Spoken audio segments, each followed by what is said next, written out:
Blue Collar Fitness. What is blue collar? Blue collar is a mindset and attitude, and it's work that you can be proud of. I'm Trevor Powers. I'm Connor Burton. And I'm Josh Sargent. Whether you go to the gym, work at the gym, own the gym, or if you're just a creeper pretending to do curls watching girls on the elliptical, this podcast is for you. Even you.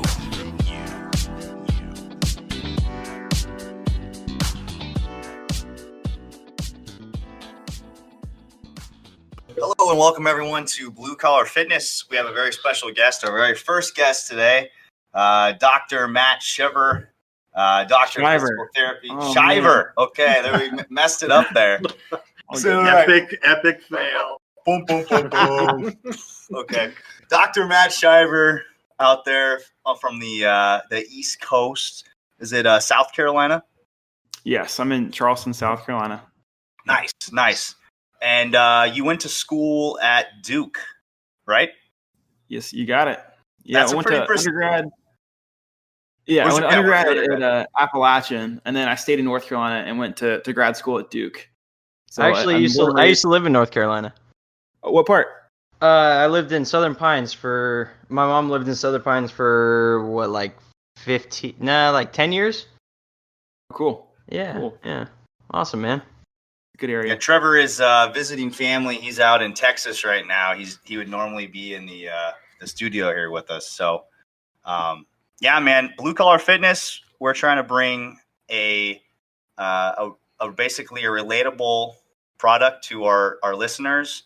You know, we want to get healthcare and fitness professionals that can show their daily experience, and that makes it just add value to our listeners' lives. So, dude, tell us about how school went. How did you even decide that you wanted to go into this, man? Yeah, no, it's a good question, man. These are questions that they ask you during all the interview processes, and then after that, you kind of just forget about them. You're like, man, why did I go to PT school? I don't know. But yeah, man, I've always enjoyed training. I think the first time I touched a barbell, I was probably in 5th or 6th grade, working out in my best friend's garage with his dad. Of course, doing bench press and bicep curls. I mean, what else would you be doing? You know what I mean? Like, are there any other exercises? I don't think so. Like, what else is there besides bench press and curls? You got to do a few for the girls. That's shit. Yeah. So I started training then, and all throughout, probably from like middle school on, I was training. Scrawny kid, just throwing weight around, sneaking into the gym. I don't even think I was old enough to be in the gym, but I was. So did that, and then went into high school, played sports, played football, and ended up having an injury and tore my ACL my sophomore year of high school. And going through that process, it just was, it was like so cookie cutter. It was like, all right, you're going to do 3 sets of 20 of leg press, knee extension, knee curls, and you're going to do some stretching. And that was they just pretty followed much the chart of it. Oh, yeah. Whatever they could bill on insurance.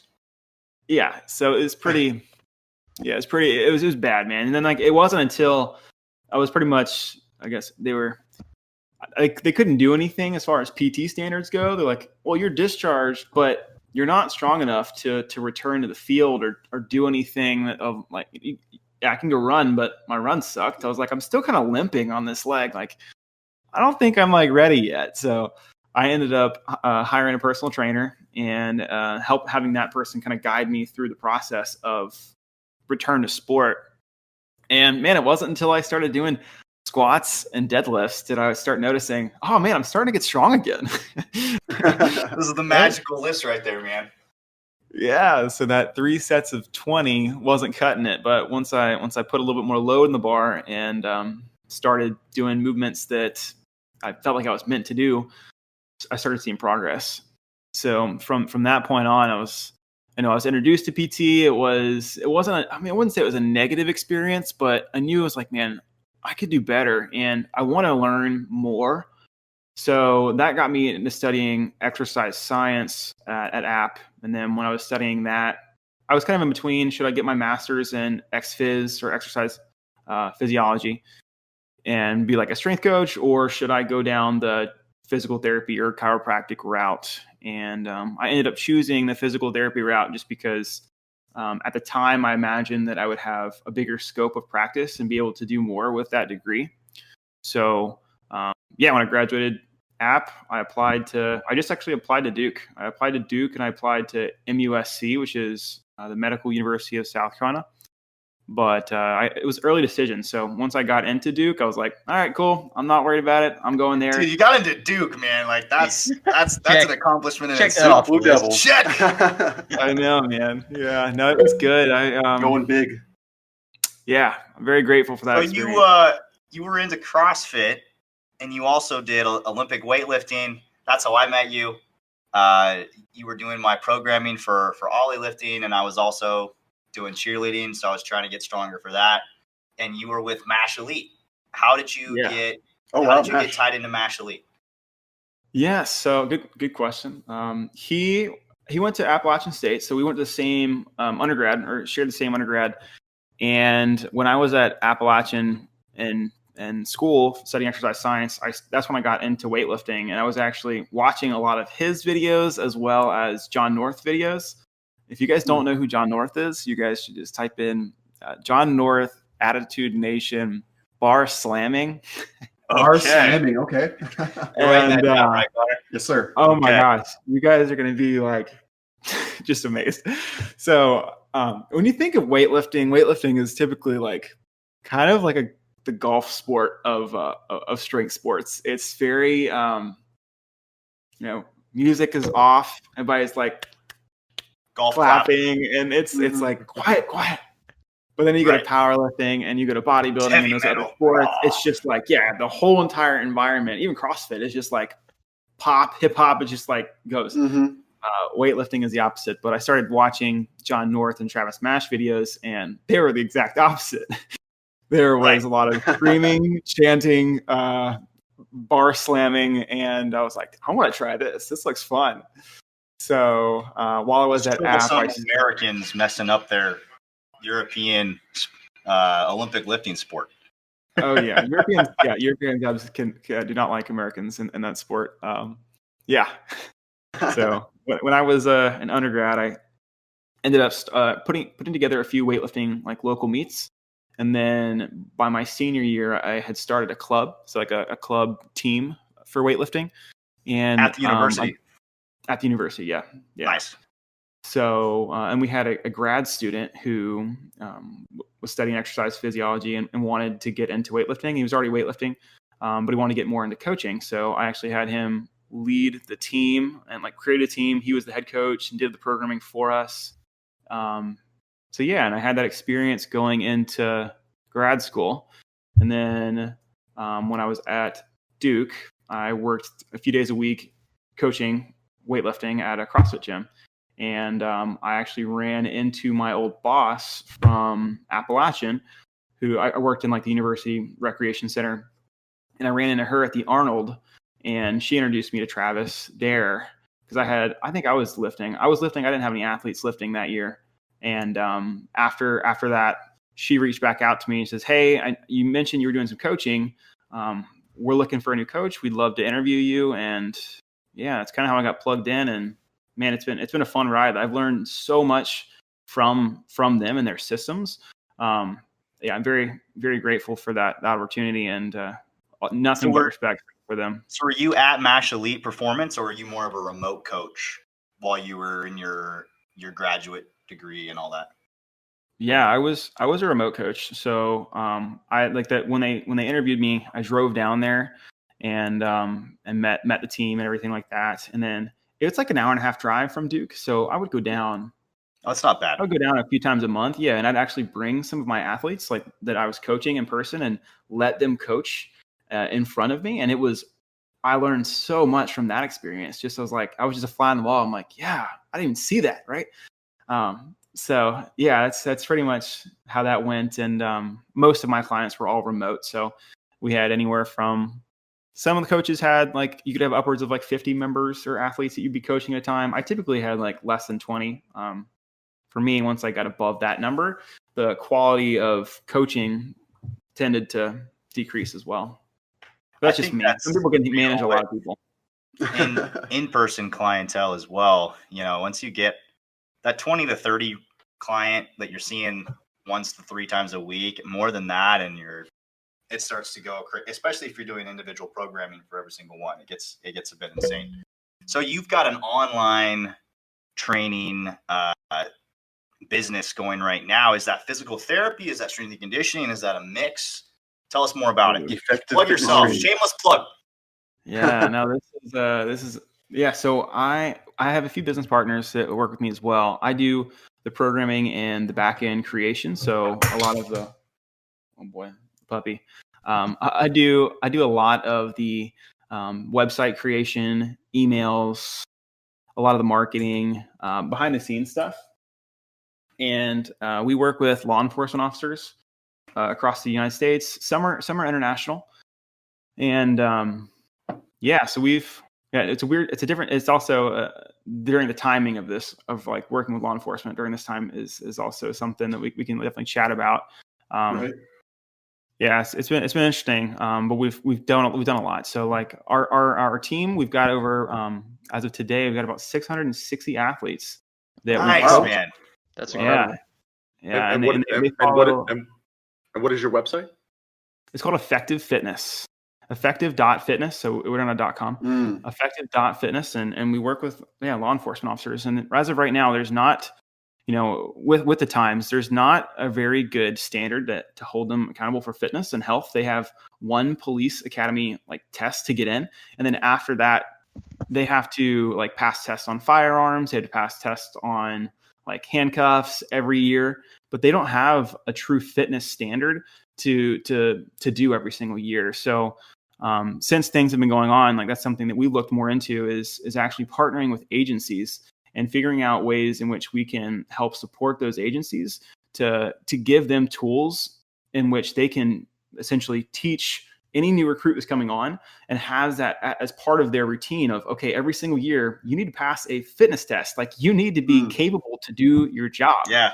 I think it's like 40% of officers are obese, which for a physically demanding job to be higher than the national average is pretty crazy. It should not Terrible. be, right? And Matt, I remember on one of your podcasts, you mentioned become an asset and not a liability. So that's kind of relative to being a police officer too, right?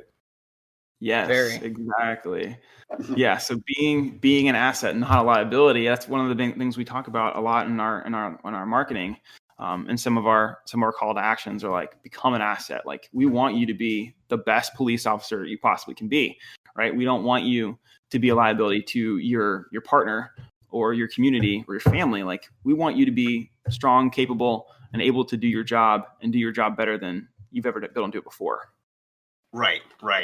And, I very, how with the times right now, police officers are getting a lot of flack right now. I think, what better business right now than to support police officers with training. I mean, I think I heard Jocko Willink the other day saying, officers, I don't know how accurate this stat he gave, but that they basically get 2 hours of combatives training per year. And then they have the fitness test right at the beginning, and that's it. And SEALs, they'll train for 6 months for a 16-hour mission, and then we have police officers out there getting 2 hours of combatives training per year and basically no physical fitness testing or training. So that's an awesome resource you're giving our country, man. Yeah, with that is fitness. really neat. It's something that is definitely needed. And I just checked out the site on my phone, and it looks really neat. I like that you have nutrition on there as well, nutrition guidelines. So yeah, it's pretty neat. Yeah, it's when I first, that's actually the reason I moved back home is because they were starting this company, and I had a lot of experience working with Travis doing remote coaching, and everybody who was part of the team right now is like, we're not really sure how to do remote coaching and programming and stuff like that. And they wanted to focus more on the in-person physical therapy. So what we do with Effective Fitness is we do the exercise, we do the nutrition templates or guidelines and stuff and give them feedback on that. And then we also do I'll hop on calls and give physical therapy support in ways I can. We can't necessarily do telehealth in all states. So a lot of times it's just almost like a triage of, hey, this is what you need to do. And then we have police officers out there getting 2 hours of combatives training per year. And then we have the fitness test right at the beginning, and then that's it. Like we want you to be the best police officer you possibly can be, right? We don't want you to be a liability to your family or your community or your family. Like we want you to be strong, capable, and able to do your job better than you've ever been able to do it before. yep, you need to go see a doctor, or no, Right. you should probably just modify your workouts, cut down the amount of volume you're doing. Well, I want you to reduce the number of sets this workout by 1, or let's just hold off on squatting this week. So trying to educate them and so they can manage their own conditions and not necessarily have to rely on traditional medical care and waste more, because that's also a way. If they have to go see a doctor, that uses agency money. Agencies have to pay for their officers to go and get these visits. And if we can provide a resource at $25 a month, which is what our rate is, and be able to be a triage for that as well. I mean, yeah, we're trying to offer as much as we can to these officers right now, because they need it. You offer physical therapy services as well as strength and conditioning and nutritional services for the officers. Kind of, I wouldn't say it's kind of physical therapy services. It's more of just like I said, suggestions. Yeah, but I can't legally. I mean, I guess because they're not paying. I mean, they kind of are paying for it. So I guess I can't give like a prescription of like, or a diagnosis of like, okay, yeah, that sounds like you've got patellar tendinopathy. You need to do X, Y, and Z.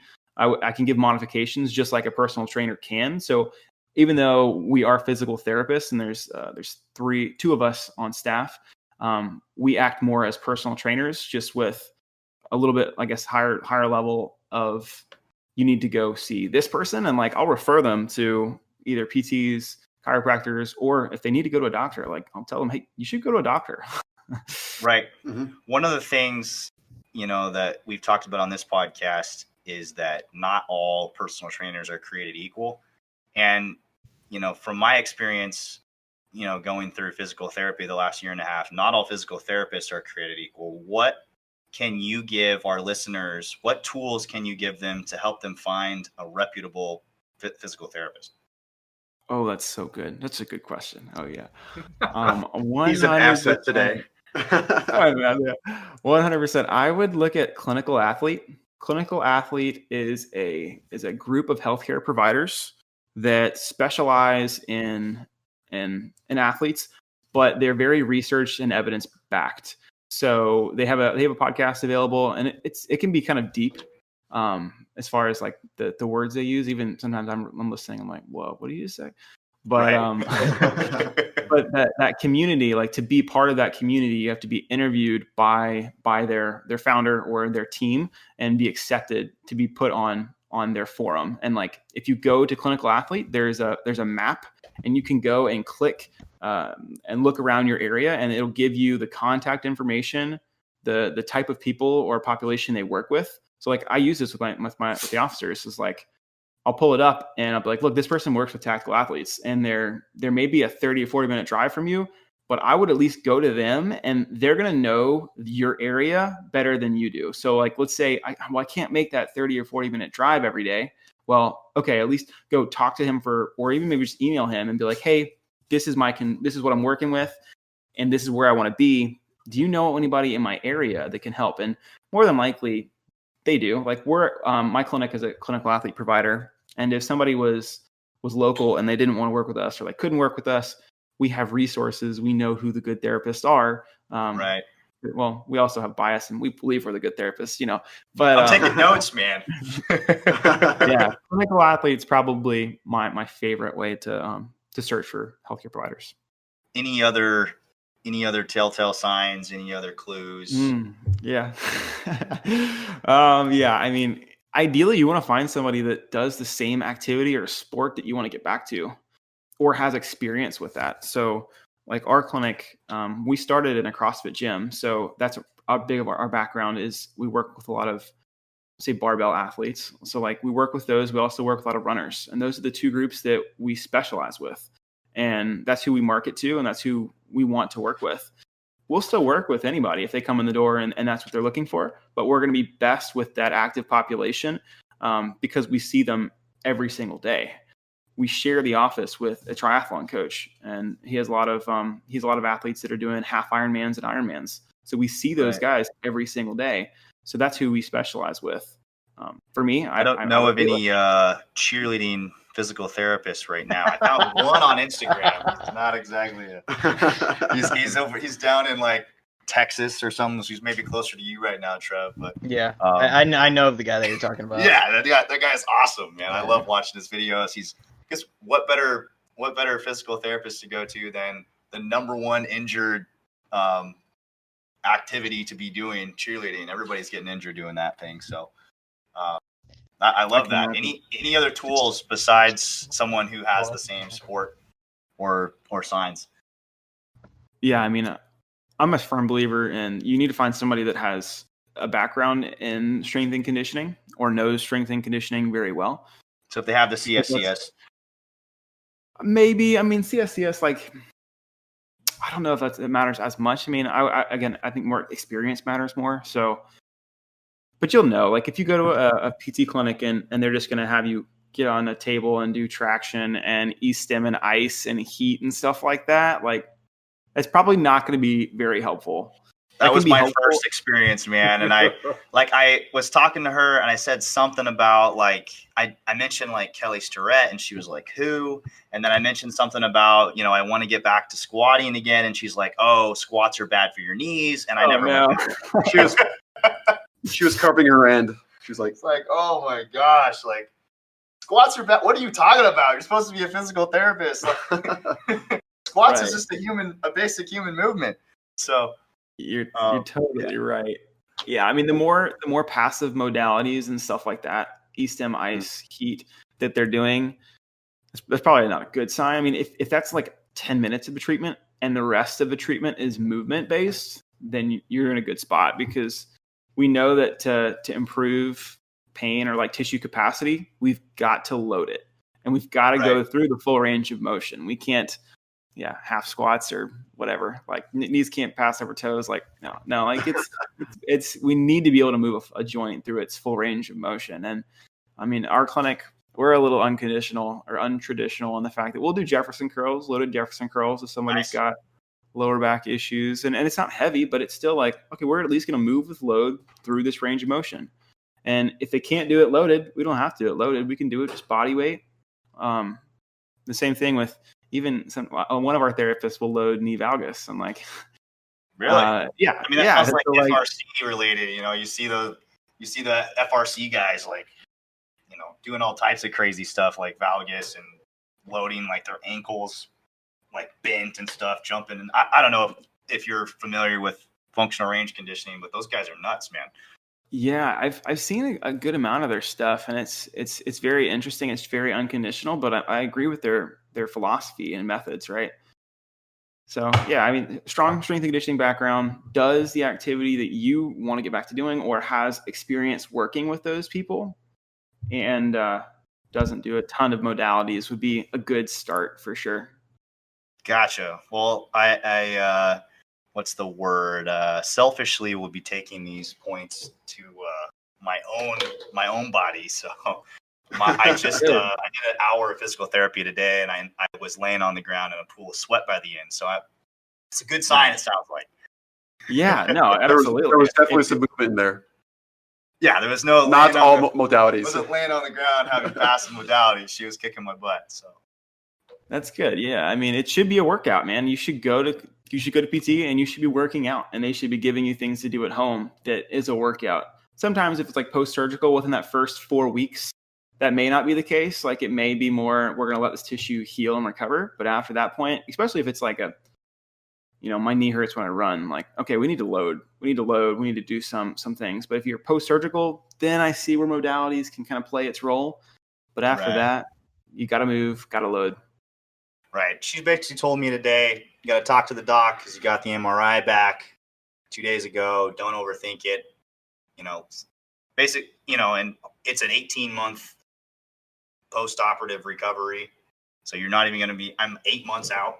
So I still have 10 months, according to them, to be feeling normal, which is longer than any injury I've ever heard before, an 18-month recovery process. I mean, ACL is usually like, 6 to 10 months, and then people are back to, I've got clients who had ACL surgery, and 6 weeks later they're turned them free.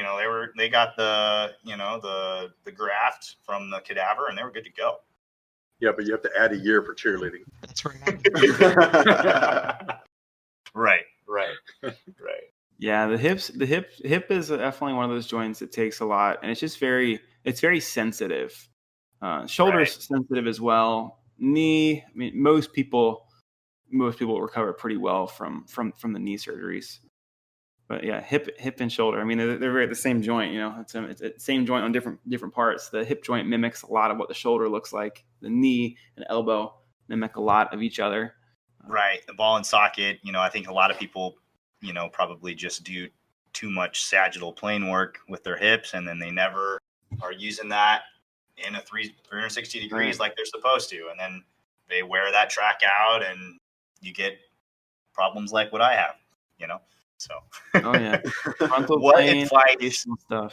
what advice do you have for strength and conditioning coaches, personal trainers, as a physical therapist? You know, looking through that lens, what mistakes do you see personal trainers making? What advice do you have for trainers not stepping outside of their scope of practice in terms of rehabilitation? And you know, a lot of times, you know, all the time I'm telling my clients, dude, you need to go see the doctor. You need to go see a physical therapist. I'm not your doctor. But, you know, there's some point, a lot of clients are really lazy and they don't want to go. Trust doctors that had an experience with a physical therapist. Yeah, what's your take, man? Yeah, it's a very fine line, because again, I'm very strength and conditioning based. If you were to come to one of my physical therapy sessions, you'd be like, this is personal training. Like, he's doing back squats and deadlifts. What's going on here, right? So there definitely is a fine line. And I would say the biggest thing is to, one, not diagnose. Like, you don't have the ability to do that. And you don't want to lead the person astray. So that would be one. There's actually a few points. That would be one, don't diagnose. Two is, if you do send somebody, if you really don't know what's going on, there's like numbness, tingling, radiating symptoms, or the movement or the pain continues to get worse and worse, send them to a physical therapist first before sending them to a doctor's office. Or I prefer a physical therapist because that's my skill, or that's what I'm trained in. But from a healthcare standpoint, it actually saves money from an insurance standpoint to go to a physical therapist as opposed to going to a doctor's visit. Because when you go to a doctor's visit, they're going to do imaging. Maybe they might do imaging, X-ray, and then they're going to realize that's not enough. I need to do MRI. And going down that route for most things, like, I would never tell someone to go get an MRI unless they were thinking about surgery. And the reason for that is the MRI is not going to change a plan of care for a conservative therapy approach. So, like, if you go and get an MRI, it actually has the effect, we've actually studied this, of making somebody's pain experience worse or greater extent, because now they're like, they have this image or story in their head that, oh, I have a herniated disc, or I have a bulging disc. And they associate that bulging disc that is the cause and root cause of my pain. And now that that's there, I don't think I can ever get better without that being fixed, which is not the case. Actually, the case is that a lot of times, when we've actually had studies with this as well, is that the bulging disc, the pain, people become pain free and can move better before the disc actually heals. Oh. So it doesn't necessarily matter so much about what the image shows. It matters more about the symptoms of, like, what's going on and really where that person is weak. And a physical therapist does a really good job of figuring out, okay, your hip internal rotation is limited, your glutes are weak. Cool. I'm gonna outline a plan. And maybe that plan is, I'm going to outline a plan for you and your personal trainer to work on together, and I'm going to kind of oversee it. So having that approach of, I'm going to send to a physical therapist, and then instead of a doctor, and then working with that physical therapist one-on-one with that person. Because, to be honest, if somebody comes to me and they've been working with a personal trainer, I want to talk to that personal trainer because they have been working with this individual for a much longer period and have a lot more knowledge of how this person moves than I'm going to get in one session, because you've seen them move for a long time. Right. Yeah. Gotcha. What is your take on, you know, assessments like FMS or Y balance, how applicable is something almost more, I would say almost more clinical, like applicable to a physical therapist? How applicable is that to a strength and conditioning coach on the performance side? I mean, it depends on the goals. So like I have spent time in Gray Cook's clinic. I've done some of their screens for like some minor league teams, and at the time I really liked them. And that's not I don't like them, but I guess I've seen enough of it, and I don't know. I mean, it's only going to be as specific or as good as for what it's being tested for. And the FMS in particular it's a movement screen, and that's just what it is. It's a screen. There's nothing wrong with that. And if you have a lot of people, a screen can be really helpful. So like if you're doing it for a combine purpose or like to just screen a bunch of people at one time, that's fine. But you're going to get more valuable data just by working with that individual over a long period of time, and seeing how they move. Watching them squat. The assessment starts when they walk in the door, right? Right, exactly. So I think there can be value in that, and especially for like a test retest purposes, like it's good to have some sort of standardized test that you can use on day one, and you can show them again in 3 months and 6 months and a year. And maybe that is the FMS. It's going to be hard to get a substantial change in the FMS scores because most people are going to be 14s, and that's just going to be the case. And like to go from a 2 to a 3, which like 2 is like, for those who don't know, like a 2 is normal, and that's where we can load it. Big range. The full range of motion. Yeah, and it's a huge range. And like and then some people argue, is that a 2 or a 3? So like I like the idea and the concept that Gray is creating, and I think that's what he's even talked about a lot too. Is he talks about that. Look, if somebody can make something better, I'm 100% for that. But this is what we have been using because this is the current best thing that I have found to create. And he's not saying that this is the one-stop solution. He's like, this is a screen, and we all need to come together to figure out what are the basic foundational movements that we should all be able to do, which should be a squat, should be a press, should be a deadlift, should be a pull. Like those are all foundational things that we should all be able to do. And he tried to create a system that would measure that. But the science shows us that the reliability and the specificity of that test is not very accurate, not as accurate as we would like it to be. Right. It's not necessarily predictable of those asymmetries are not necessarily predictive of injury risk. And then most of the time, the elite athletes have so many asymmetries in adaptation to their sport, they're not going to have a perfect score anyways. Right. You know? Yeah. And yeah, like you said, it could be a positive thing. That adaptation could actually help them. Like having tight hamstrings and being a sprinter is probably a good thing. Right. If your shoulders are completely symmetrical as a professional pitcher in Major League Baseball, it's probably, that's probably not good. It's probably not good for throwing a ball really fast. So last question I had for you prepared, we can freestyle, whatever you guys have, is, Blue Collar Fitness, we want this to be a podcast that provides, good information for fitness professionals as well as, gym rats or just people interested in learning more about health and fitness. But we also want to build a online training component for people who want to have good fitness programming. You're someone who's built that already. How did you do that? And, if you had, without, spending, you could probably talk about it for like 6 hours, but, give us a outline. Yeah. And I mean, the most important thing is to, there's the dog. If you heard her, the most important thing is to provide value and to really care about that person, the people that you're working with.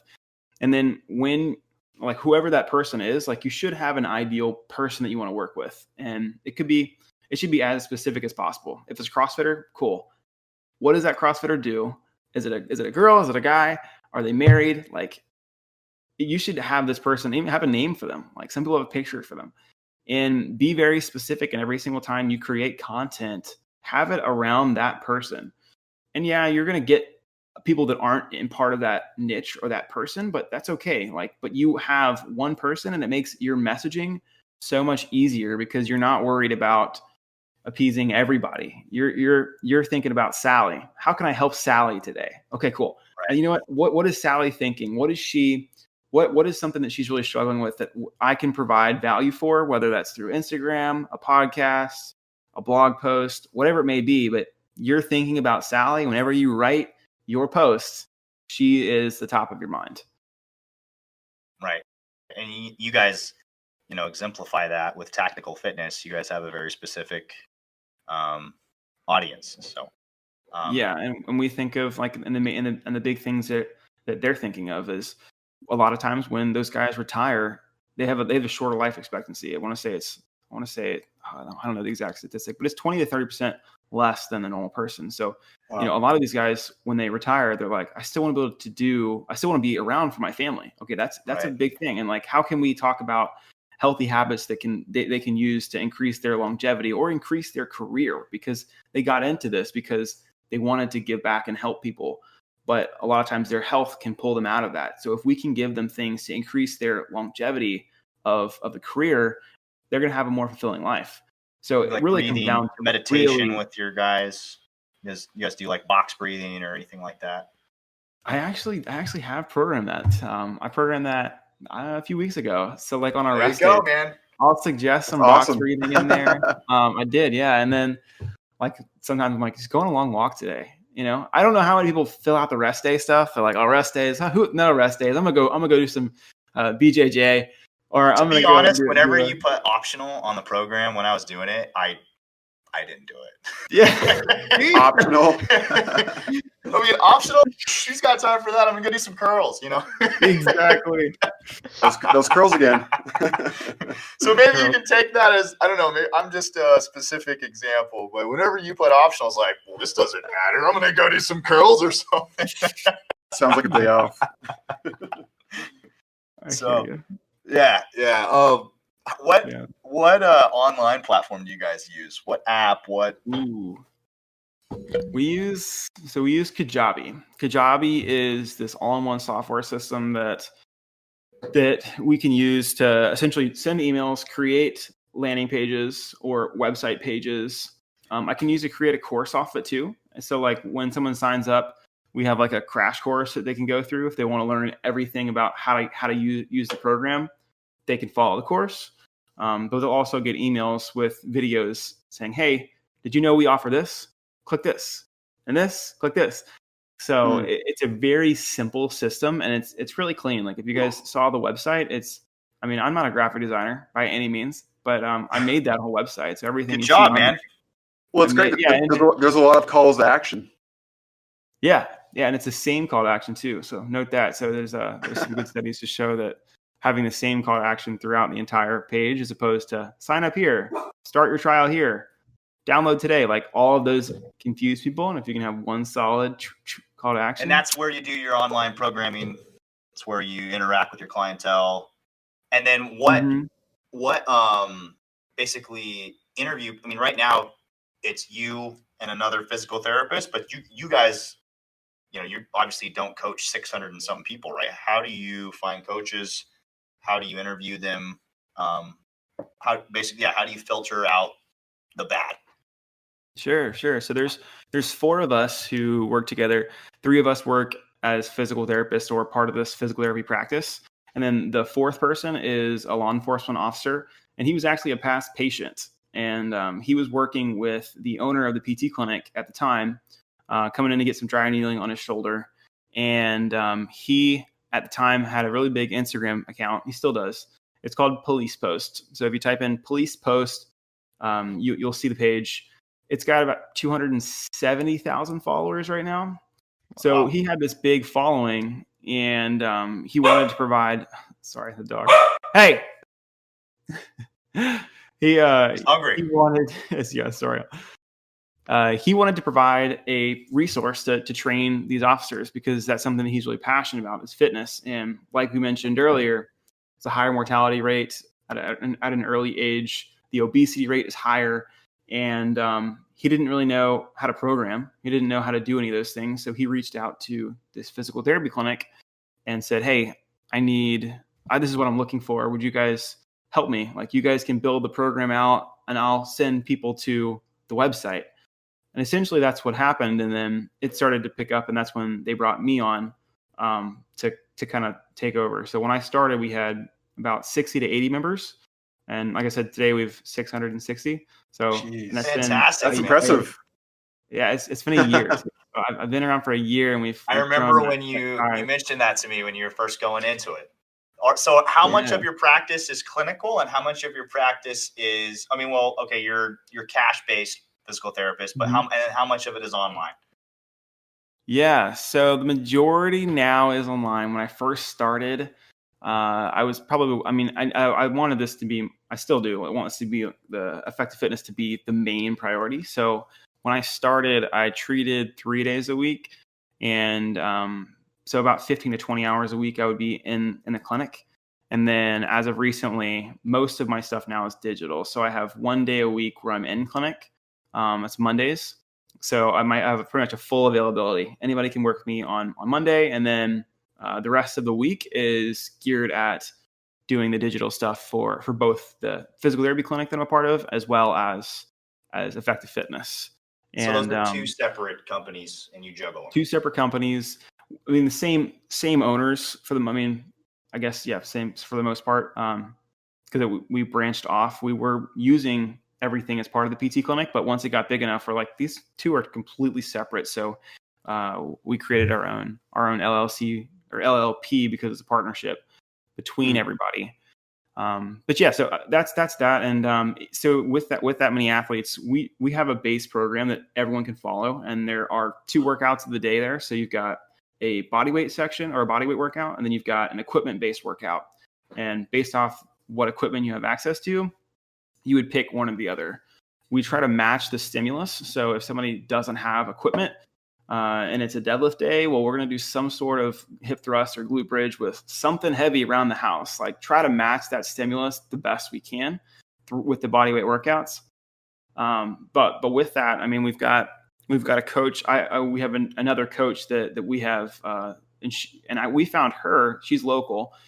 We found her because she actually works in her main audience that she actually serves locally is tactical, first responder, people that use their body for their profession. So she helps manage the Facebook group, and we use Train Heroic. It was another software we use. We use Train Heroic to deliver our program, and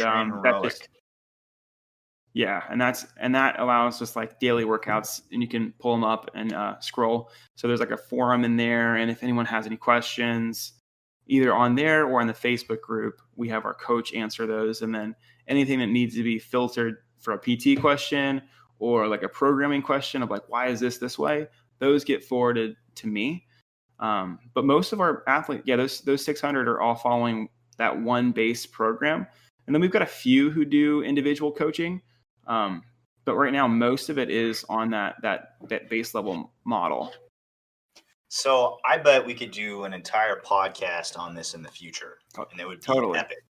But would you give us your programming philosophy? I'm sure it's been influenced by Travis, and then all the years that you did, CrossFit and weightlifting, and going to PT school, all these things.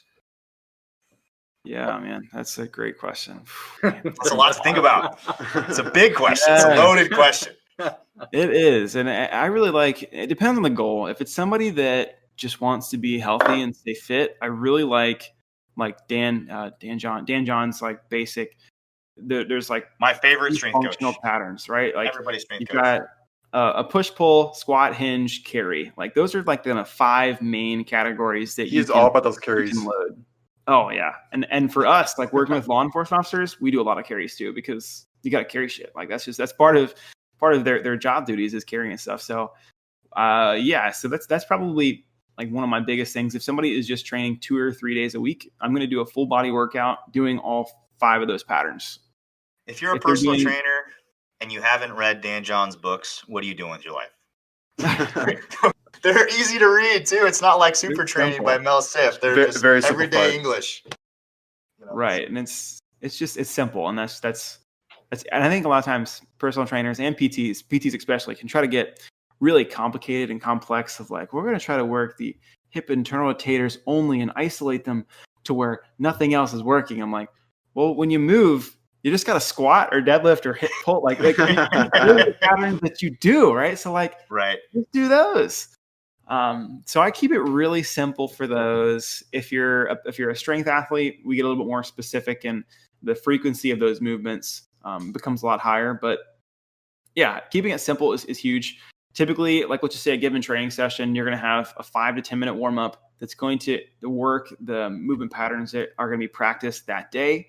You'll have one main strength movement, assuming you're not a strength athlete. If you're a strength athlete, you'll probably have more. You'll do one main strength movement, and then you'll do 2 to 3 accessory movements, which I really love to be unilateral in nature. So step ups, single arm presses, single arm rows, all those fun things. And after those 2 to 3 accessory movements, I like doing some sort of short circuit at the end of it, just to keep the heart rate elevated. Some of those sessions throughout the week, they can be longer circuits. And then at the end, doing some sort of cool down, more, and not necessarily like, I like using static stretching there, but not necessarily to stretch, but more to work on breath work and kind of just down regulate before finishing the day. Just kick up, regulate the parasympathetic, and down regulate the sympathetic nervous system. Exactly. Just feel good. Like, you almost just like reward your body for just training hard and making it through the session, and you got the rest of the day to enjoy. Right. So those you just gave us your strength athlete and then your general population. Are there any other populations that you work with that you would use a different programming philosophy, or is that covered all?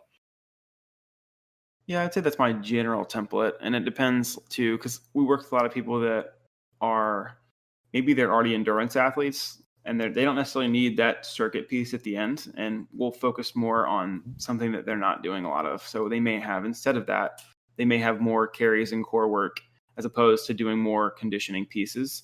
So it really comes down to where that individual is limited in their training, or where their biggest limitation is. So we always do an assessment at the first time I see somebody. And a lot of times I do a lot of PT stuff just to kind of see like, okay, let's just do some manual muscle testing, but I want to see them squat. I want to see them deadlift. I want to see their balance. And then we'll improve those things that are limited. And that will also dictate where that session goes and how much time is spent in a specific thing. If somebody's very limited flexibility, range of motion stuff, then we're going to do more tempo stuff. We're going to do full range of motion tempo work to do like loaded mobility. So not just static stretch or dynamic stretch. We're going to go through that full range of motion, pause at the bottom of that squat, take in a nice few deep breaths of air and come out of it. Right. So I've seen your performance programming, which follows, at least for me, it was basically like a 5-3-1, and and then you would do 4 weeks, 3 weeks of 5s and then a deload, and then if you're ready, you might move into 3s, depending on where you were. That seemed to be the basic structure. And then you also have, on this other hand, you have your physical therapy, where traditionally what I've seen with physical therapy, it's a lot of like, okay, now we're gonna do abduction leg lifts set of 30, and then we're gonna do glute bridges set of 30, and then we're gonna work on your internal rotation of your hip with this band, for a set of 30. Like, how do you balance that?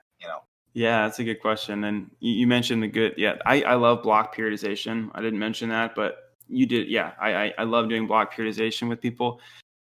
But that's when they're ready. So like I do a lot of linear progression with people in rehab. So if someone is post-op ACL, we're box squatting day 1. Oh yeah. Like, let's go. There you go.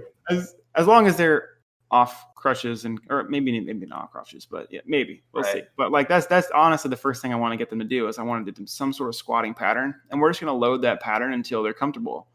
So I do a lot of linear progressions, keeping things relatively the same for somebody that's new and it's a PT client. And then when they come back in, so like as a cash-based PT clinic, we typically see somebody once a week for the first 2 or 3 visits. And then after that, it's once every 2 or 3 weeks. And then it's like once a month. And that's because we give them the tools. I'm sorry to Yeah. interrupt you, but don't lose your train of thought. But for people that don't Yeah. understand the difference between cash-based and insurance, can you explain the advantages of going with cash-based physical therapy? Absolutely. There's a lot, of course. I'll tell you when you can go to a insurance-based clinic is if you have met your deductible and you have had surgery, it's not a bad thing to do is to go to a traditional PT route. And there are some good therapists out there, 100%. So like I don't want to say that we're the best. But with the cash-based PT model, essentially, it really depends on that person's insurance plan. So for some people, they may have insurance, but if they haven't met their deductible, they're going to pay the same amount of money to go see a normal PT 3 times a week that they would see if they paid a cash-based PT for so you would pay the same visit, but you would be paying it 3 times at a normal clinic. But at a cash-pay place, you would see them once a week. And we really give our patients the tools that they can do on their own to improve their condition. So we kind of we create an exercise plan for them, and we check in the next week. Okay, how were those things? So we act more as a guide in that rehab process of like, I'm here to guide you along this process, as opposed to you have to come here 3 times a week for 6 to 12 weeks and do the same exercises in this environment. For us, we want to empower our patient and give them the tools and education to where we all know from personal experience and research that the most common cause of injury, or the people who have the most pain, had pain in that area previously. So like, we're not going to sell somebody and say, we're going to completely get rid of your knee pain. I mean, hopefully that happens, but more than anything, we're going to teach you how to manage this knee pain, because if you squat a lot, if you run a lot, it's more than likely going to come back. But we're going to give you the tools over this period of time we're working together to where you won't have to reutilize us again in the future. You won't have to go get an X-ray, an MRI, and go to PT and just follow the plan. So a cash-based PT model, to do that is one-on-one in nature. So in a typical insurance-based practice, you're going to see a PT for 10 to 15 minutes, and then the rest of that time, you're kind of just exercising on your own, or you're being led by a physical therapy technician or a physical therapy aide. And those people typically, this isn't all clinics, but a lot of those people are either in high school or in college and are studying exercise science, but they're not the physical therapists. In the traditional model, the physical therapist is most valuable doing evaluations, because that's what they learned in school, and that's what they can make the most, the clinic can make the most money in, is if they're doing evaluations. So what you'll find is you'll see that the PT in a lot of these clinics is doing the evals, and then when they're done with the eval, they'll hand them off to a physical therapy assistant, which again, they can be great as well. But the physical therapy assistant is not a doctorate level degree. It is, I believe you should go to community college and you take it. Well, it's maybe a 1 or 2 year program, but it's not the same degree as a physical therapy degree is. Because they can't diagnose. All they do is the rehabilitative exercise, basically. Right. And they can only do the exercises that the PT lays out, supposed to be, right? I mean, I think there's a little bit of creative will in there, but legally there's not a ton. Like, they should be following the plan that the PT laid out. So yeah, the benefit of the cash-based model is that you get a PT for, I mean, our evals are 75 minutes and you're just one-on-one with PT. You get, I mean, PT does not end. Like, I have a lot of people who I text and be like, hey man, how's it going? You know, if we're only seeing them once every month, I want to text them every 2 or 3 weeks or every week, just saying, hey, how's the knee feeling? Okay, cool. So you get, just like we talked about earlier, with as a trainer, 20 to 30 clients is kind of that sweet spot. And like, once you go beyond that, it's really hard to have a good level of care. In a traditional physical therapy model, you're going to see upwards of 15 to 20. There's some places that do 30 a day. Yeah. Jeez. Yeah. Like I've been screening some of my physical therapists at my old clinic, and they basically, it was that model you were saying before, over at where they sent me after, the same building that the Trailblazers were in, the same Rebound. therapist worked with Yep. the Trailblazers. Rebound, yeah. I wasn't gonna call them out like that, but yeah, basically you get like 20 minutes with a physical therapist, if that. It's like blah blah blah. How you doing? Okay, and then you work with some girl who is either about to graduate with her undergrad or just graduated with her undergrad. Luckily, the spot I'm at now, OHSU, it's the same physical therapist, once or twice a week for an hour, sometimes 75 minutes. So that at least makes me feel better, about where I'm at right now. Yeah.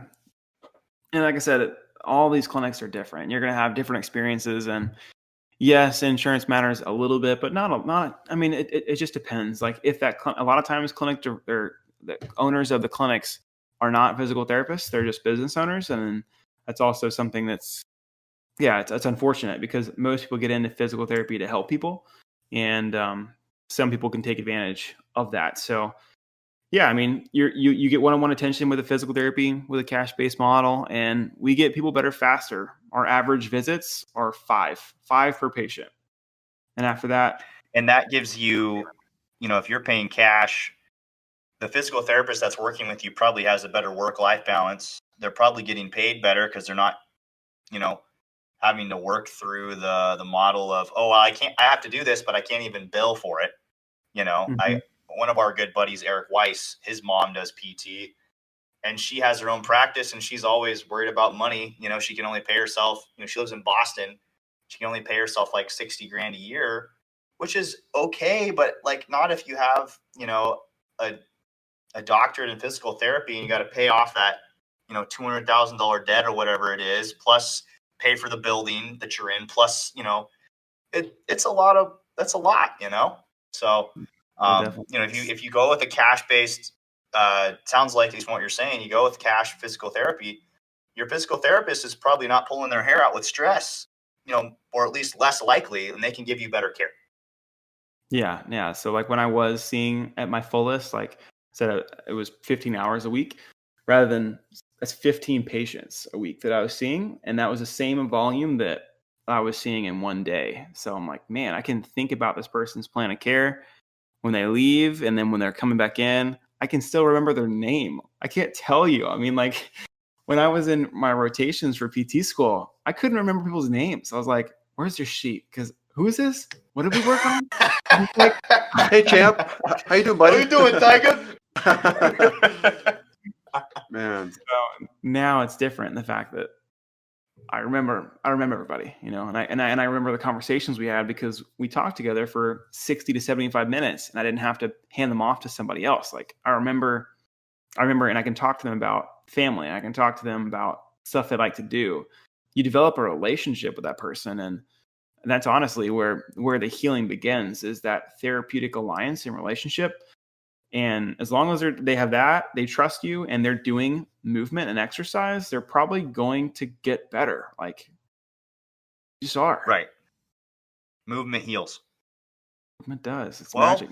You guys have anything else for Dr. Shiver? Yeah, I got Shiver. one question. Have you ever thought about transitioning or branching off into military training? Like maybe pre-tactical for like buds or for Green Beret special forces. Have you ever thought about it? I mean, there's a lot of like tangents or a lot of similarities between law enforcement and military. So I was just wondering, that was one question I had. I thought about going to Baylor. Actually has a program for physical therapy that is related to military, and like it's a full so when you finish, you would go either to Navy, Army. I want to say it's Baylor. Army is the main program. So I was interested in that before going to PT school. Like when I was selecting, and talked to a few people who were at that program, decided against it. And since starting with law enforcement, no, actually I haven't. Before I decided on that job, I was talking to an Air Force Reserve base where they were looking for a strength coach and a physical therapist. So I was in communication with them. That was always been something I was interested in. Since working with the law enforcement officers, we've just really niched down to where that's the people that we serve. And until we have served them to like their absolute best, and we've created these systems, like I said, with agencies to where the fitness standard is serious and it's not a joke anymore, then maybe we'll branch out. But as of right now, like we want to really make a difference in working with law enforcement first. Gotcha. And on your podcast, you mentioned like really finding your niche, and you provide a lot of value to PT therapists.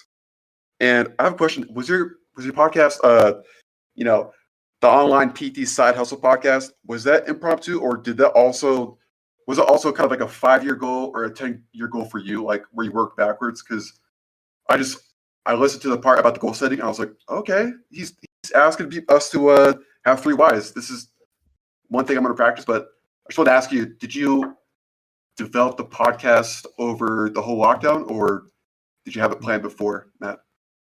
Great question. Yeah. So the podcast, I've always wanted to do a podcast, and it was definitely impromptu. And and the goal setting, especially that podcast in particular, that one I really love doing with people. And for me, I set goals. It's about time for me to set new goals. I think in July, I'm going to set new goals again for myself. Okay. And this last July, this last 3-month period, like this quarter, I do quarterly goals.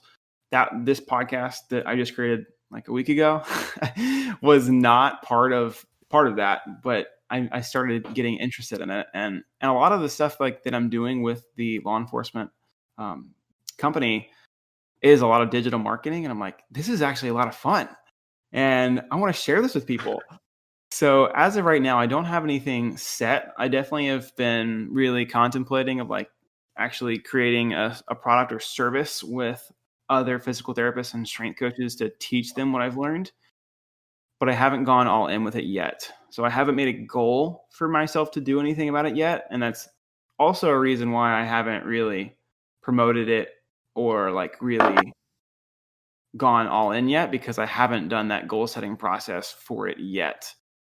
So yeah, it's impromptu, and more so because I enjoy it. And I also, everybody, like, you learn so much more when you actually can teach other people.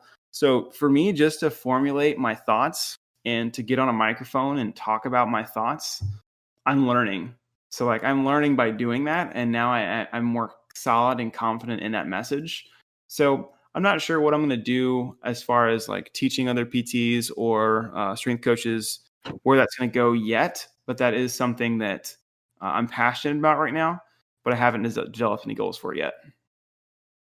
I think that's why, or at least half of why we started Blue Collar Fitness, is we were getting together and we were having these discussions to try and make ourselves better. And then we realized, hey, we could bring on some fantastic guests that are going to not only enrich our knowledge, but can help, other people that are interested in the same things we are. And all 4 of us, we're always reading books. We're always searching for continuing education, trying to get better. And we want to surround ourselves with people that have that same vision. I'm always seeing you doing some new research, some new course, some new book. And, and kind of like a transition here, what are your top 3 books for our listeners? What are you reading right now?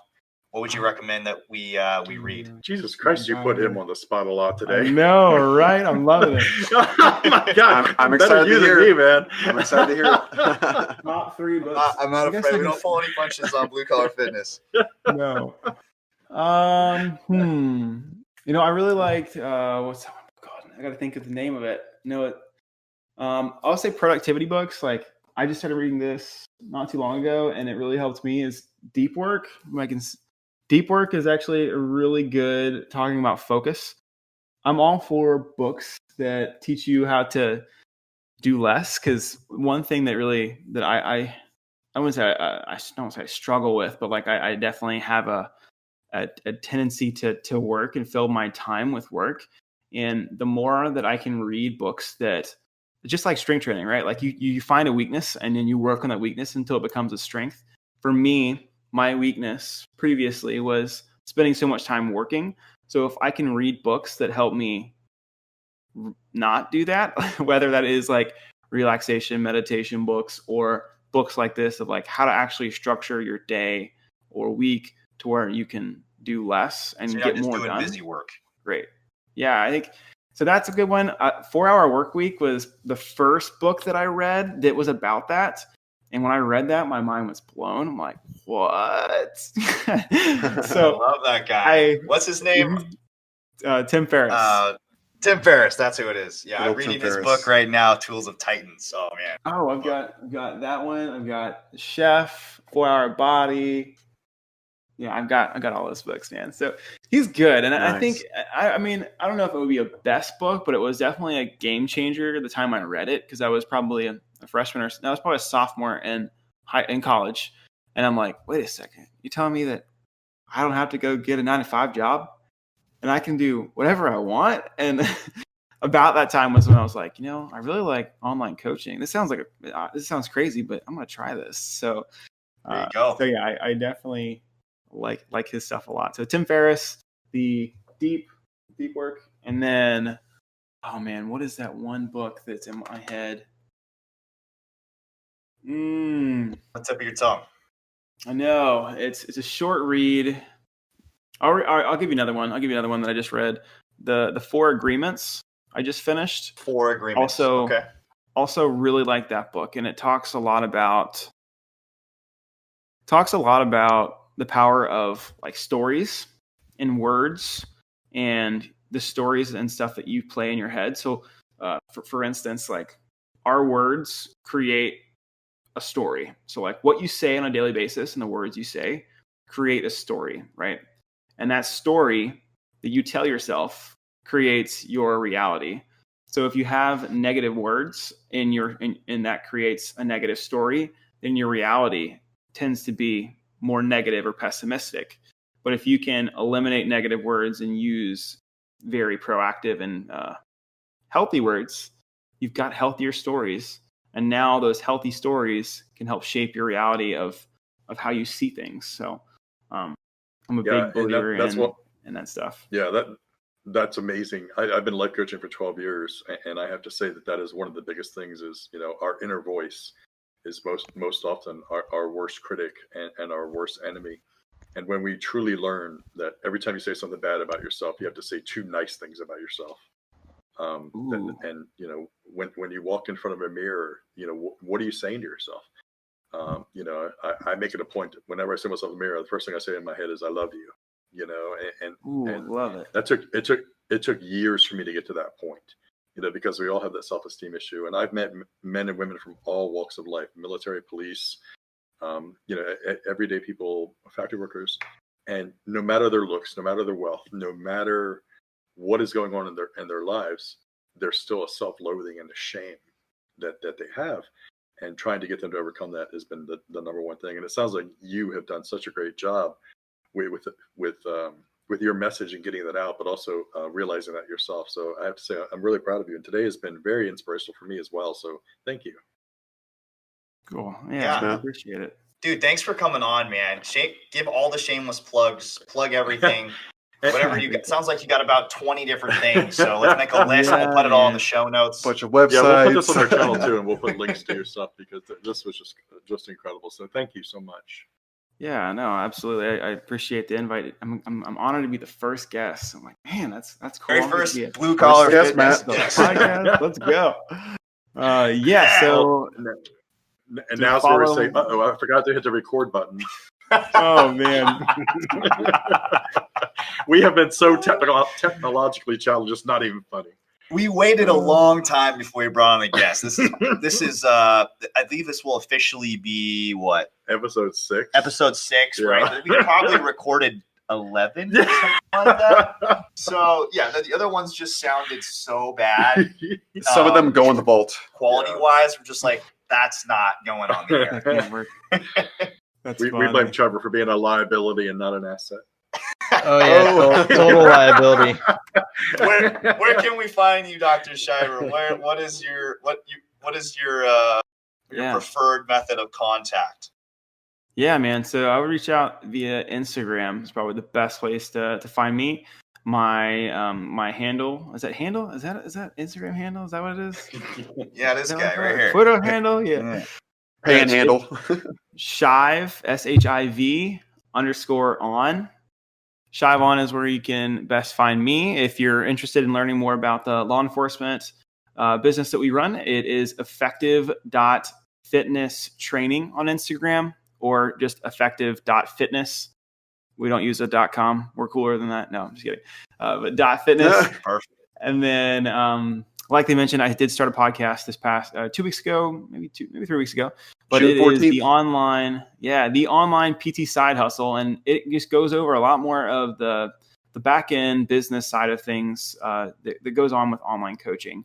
My main target for that target audience would be physical therapists, but it's the same message. It's just like we kind of mentioned of like, okay, have you thought about working with more tactical or like Army guys? It's a very similar message, but we just niche down to just PTs. But anybody could follow the steps that we lay out and that I'm laying out in that podcast and see some great results. So those are all the places you can find me. We'll be subscribing, man. I really appreciate it. Let's do this again sometime. Yes, please, man. Absolutely. I'm excited to see where this podcast goes. Me too, man. We hope it blows up, and even if it doesn't, we'll make some great friends and help each other get better at being better coaches and better humans. So that's what it's all about. That's all we got. That's all we got for today. Okay. Thanks everyone for listening. Thanks, Matt. Thanks for listening to Blue Collar Fitness. Thank you, Dr. Shiver. Thank you, Dr. Shiver. All right. All right, y'all. Thanks, man.